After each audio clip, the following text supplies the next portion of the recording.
Go. Welcome to AFCRDTV. I'm joined now by Matt Vernon, Jordan Williams and Mickey Hunter, who have all agreed to stay on as part of next season's coaching team. Gents, thanks for joining us. Matt, I'll start with you. How does it feel to be staying on for next year? Very, very excited. I think you'll see in the other interviews the gaffer said it's been a mix of emotions, but actually you look at those last sort of 10 games, so many highs, and you know sometimes the off-season hurts more than the actual on-season because we just want to get back playing again. So, you know, experience those highs again, yeah, missing it, looking forward to it all starting again soon. And Jordy, you've obviously been working very closely with Matt over the years. I'm sure you're looking forward to working alongside him again and contributing alongside the rest of the team. Yes, definitely. I mean, the experience these guys have got around me now is I've got lots to learn from them when we go forward. So yeah. And Mickey, you obviously came in with Chris in December. How much have you enjoyed being part of the setup? I've loved it. It's been absolutely brilliant, and it's great to see the transition in the, you know, since we come in, and the enjoyment in the boys. That was the most important thing, was turning that changing room from being somewhere where they didn't want to be to somewhere where they really enjoyed being. And that's we saw that, you know, move out onto the pitch as well at the end of the season. So it was great.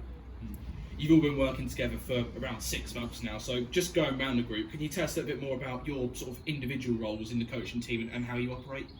I'll go first then. I mean, to be fair, it's quite an equal balance sort of system. You know, the first thing Chris came in and said was, look, we're a management team. As much as the 11, 16 players are a team, so are we. But, you know, as individual roles sort of go, you know, Chris will, being the manager, will manage us and say, look, you know, I'll need this, this and this, look, and this is what we're looking at and things like that. And it's up to myself and Geordie probably more so that this is how we're going to go and plan it out in the middle of the week. So hopefully it'll convey what Chris wants to see on a Saturday. Geordie? So then, like repeating what Matt said there, during the week we'll do the sessions.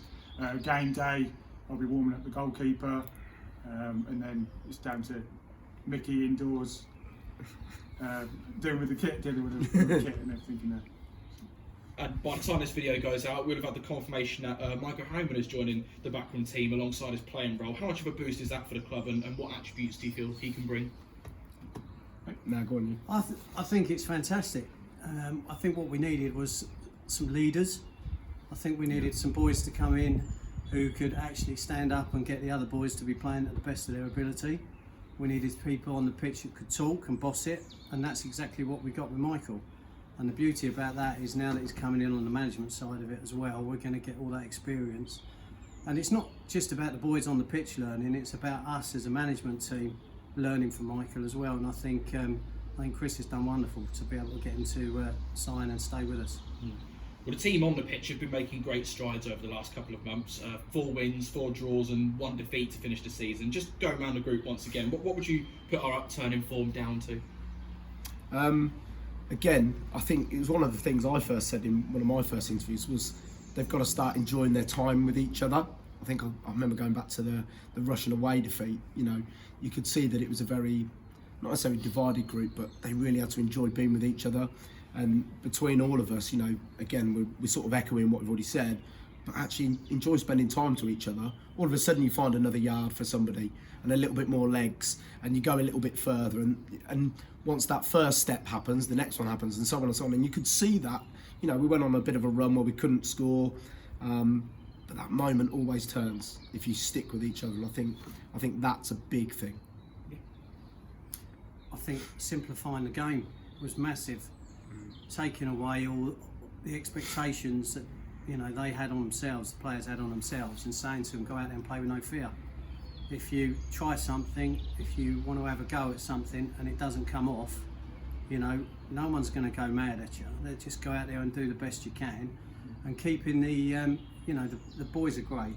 I have to say, the coaching side of it is fantastic, and what they've done is now is they try and make it so that the boys all understand and keep it really simple and no complicated stuff.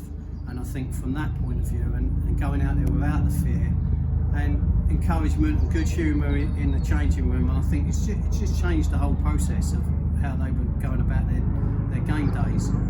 And I think it got the fans on board as well, didn't it? We saw at the end of the season, the fans were cheering us on. I mean, they've been brilliant all season, but they could see the effort that was going in at the end of the season, and I think it was just great. Anything you'd add, Jordan? So when Chris came in, he asked for 100% all the time, and I think that showed on the pitch towards the end of the season. The boys were giving everything. So yeah, it's like Mickey said, simplifying the game, just expecting 100% from everybody. And since you've all come in, we've seen a number of young players come through and feature in the first team, whether that's from the academy sides or the scholarship programme. Just how important would it be to maintain that link and provide that pathway going forward? Well, I know the club have had some chats recently with Malton College, who obviously run our scholarship programme, and I work with a few of the boys that have played within the first team this year. I mean, look, you know, a young, hungry player that has something to prove, they're invaluable.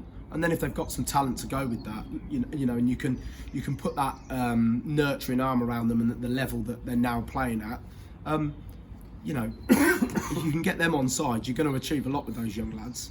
And I'm just going to sort of push something here. So the under-23s do have a cup final a week today, which will go out on Wednesday the 17th, away at the Hawthorns. It was a cup final they lost last year, so they're looking to win that again. It is broadcast live on YouTube if you can't make it, but again, I'm sure the club will send all that out over social media and everything. So. And just lastly, you know, we're coming off the back of what's been a really tough season for the club, but how confident are you all that with the right preparation and a good pre-season we can really kick on and have a strong 23-24 campaign? I think that's a definite, yeah, but I think it's also important to see what league we go in, because there's obviously that chance where we go into the Northern League, which I just feel is a slightly stronger league, better teams, more money, which makes a massive difference. But I think whatever league we go in, the ethos is going to be exactly the same. Yeah.